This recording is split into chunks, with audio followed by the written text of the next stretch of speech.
बात उन दिनों की है जब निधि 23 साल की उम्र की हुआ करती थी। निधि के घर के सामने वाले घर में अभी कुछ दिन पहले ही दो लड़के किराए पे रहने आए थे। दोनों दिखने में हैंडसम और खानदानी घर के लगते थे। दोनों मुंबई इंजीनियरिंग की पढ़ाई के लिए आए थे। उनमें से एक लड़के का नाम रितेश और दूसरे का नाम समीर था। रितेश पढ़ाई करने अपनी खिड़की के पास ही रोज बैठता था और निधि के कमरे की खिड़की के सामने ही उसकी खिड़की थी, तो कभी कभी निधि उसे देखा करती थी। ये बात रितेश ने कुछ दिनों बाद महसूस की कि निधि उसे यूं चुपके से रोज देखा करती है। एक दिन रितेश अपनी खिड़की के पूरा दिन नहीं दिखा, तब निधि का जी मचलने लगा। उसे रोज देखने की अब उसकी आदत सी हो गई थी। उस दिन निधि के मम्मी पापा और भैया तीनों शादी में गए हुए थे। निधि की एग्जाम शुरू होने वाली थी, तो निधि ने जाने से इनकार कर दिया कि उसे आज रात पढ़ना है, तो ये मौका अच्छा है मिलने का। ये सोच निधि सीधे उसके घर चली गई। निधि ने बैल बजाया। पहले तो समीर ने दरवाजा खोला। निधि ने घर के अंदर इधर उधर झांकने की कोशिश की, मगर कहीं भी रितेश दिखाई नहीं दिया। तब निधि से रहा नहीं गया। निधि ने समीर से सीधे ही पूछ लिया कि तुम्हारा दोस्त कहाँ है, आज कहीं वो दिख नहीं रहा। समीर ने कहा वह अंदर ही है, उसकी तबीयत कुछ ठीक नहीं है, इसलिए वह सो रहा है। डॉक्टर ने उसे आराम करने को कहा है। निधि ने कहा ओह, तो ये बात है, क्या मैं उससे एक बार मिल सकती हूँ? समीर ने कहा हाँ हाँ, क्यों नहीं, आइए ना। कहते हुए समीर निधि को रितेश के कमरे में ले गया। रितेश सच में अपने बिस्तर पे लेटा हुआ था। रितेश को बुखार था और ठंड के मारे उसका बदन कांप भी रहा था। निधि ने समीर से कहा इसे तो बहुत तेज बुखार है। समीर ने कहा हाँ, दवाई तो पिलाई है, मगर बुखार कम नहीं हो रहा है। निधि ने समीर के पास एक बाउल में ठंडे बर्फ का पानी और रुमाल मांगा।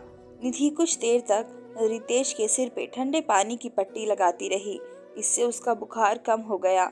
रितेश के पास कोई कंबल भी नहीं था, तो अपने घर से कंबल लाकर निधि ने उसे उठाया ताकि उसे ज्यादा ठंड ना लगे और वह आराम से सो सके। बिना किसी बात का सोच विचार किए निधि पूरी रात उसकी सेवा करती रही। तब जाके सुबह को उसका बुखार कम हुआ और उसे थोड़ा अच्छा लगा। रितेश ने निधि का शुक्रिया भी किया। फिर निधि अपने घर जाने लगी। तभी सामने से निधि के मम्मी पापा की कार भी आई। निधि के मम्मी पापा ने निधि को रितेश के घर से इतनी सुबह सुबह बाहर निकलते हुए देख लिया, तो पापा का गुस्सा आसमान पे था। उन्होंने निधि से बिना कुछ बात किए उसे गलत समझकर कुछ दिन उसके कमरे में बंद कर दिया। मगर पापा को कहाँ पता था कि वह दोनों आमने सामने खिड़की में से एक दूसरे को देखा करते हैं। रितेश ने इशारे से खिड़की में से फिर से निधि को कल रात के लिए थैंक यू कहा। निधि उसे मन ही मन चाहने लगी थी, मगर कभी बता न सकी। बस खिड़की में से कभी कभी एक दूसरे से बातें कर लेते और मुस्कुराया करते। निधि का उसके साथ एक दिल का रिश्ता बन गया था। निधि के पापा उसूलों के बहुत पक्के थे।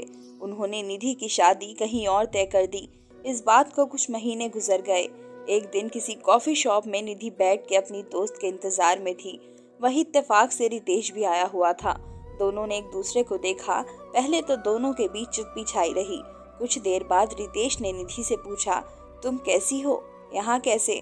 निधि ने कहा मैं अपनी दोस्त का इंतजार कर रही हूँ, वह आज मुझसे यहाँ मिलने आने वाली है, मगर पता नहीं अब तक आई क्यों नहीं। ओह, मेरा भी एक दोस्त मुझसे मिलने आने वाला है, अब तक आया नहीं। अच्छा, तो हम दोनों ही बात कर लेते हैं। निधि ने कहा हाँ जरूर, क्यों नहीं। रितेश ने कहा अच्छा चलो बताओ, तुम्हारे पति तुम्हारे घर वाले सब कैसे हैं, तुम खुश तो हो ना? निधि रितेश की बात सुनकर चौंकी। निधि ने कहा शादी और मेरी? रितेश ने कहा हाँ, उस रोज तुम्हारी शादी थी ना? निधि ने कहा हाँ, बारात भी आई थी, मगर उसी रोज बारात आने से पहले मैं घर छोड़कर वहां से भाग गई थी, क्योंकि मेरे पापा ने पैसों के खातिर मेरी शादी मुझसे 10 साल बड़े लड़के से तय की थी, जिसका एक छोटा बच्चा भी था। मगर ये बात मुझे मंजूर नहीं थी, इसलिए मैंने घर छोड़ दिया। मेरी सहेली ने मुझे अपने घर चंडीगढ़ में कुछ महीने के लिए आसरा दिया। फिर मैंने जॉब शुरू कर दी और खुद का घर ले लिया। मगर तुम? रितेश ने कहा बस मेरे साथ भी कुछ ऐसा ही हुआ।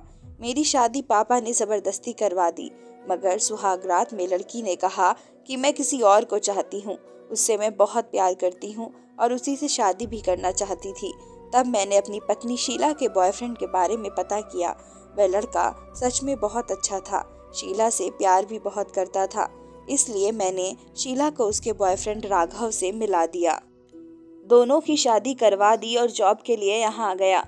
वैसे भी मैं उससे प्रेम नहीं करता था, तो ऐसे रिश्तों के साथ जीने से तो बेहतर है अकेले रहना मुझे ठीक लगा, क्योंकि मैंने जब से तुमको देखा मैंने सिर्फ और सिर्फ तुम्हें ही प्यार किया।